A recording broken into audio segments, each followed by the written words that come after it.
Да, монгольские дети, как вы видите, еще не разучились играть в коллективные игры, а не сидеть в гаджетах.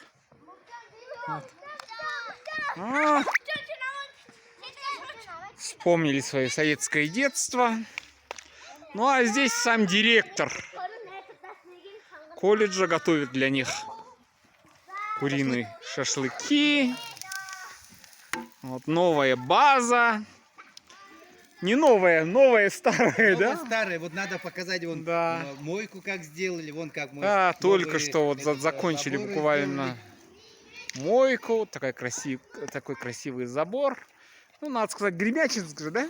Да. Тут огромный магазин Титана, народу очень много.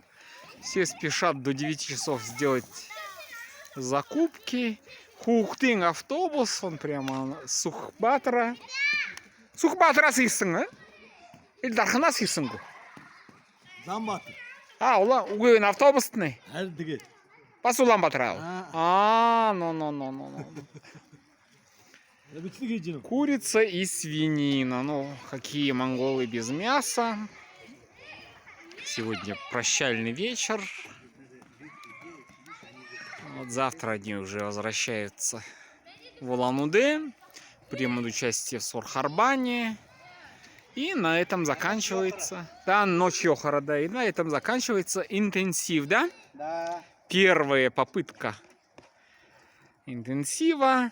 Следом приедут другая группа монгольских юных артистов учиться в нашем хореографическом колледже, проходить интенсивный недельный курс. Ну, смотришь на этих детей, прямо душа радуется. Ну, как видите, дефицит мальчиков, да, у них тоже, видимо. Да, ну везде сейчас. Да, 18 ребят, из них только один мальчик. Вот.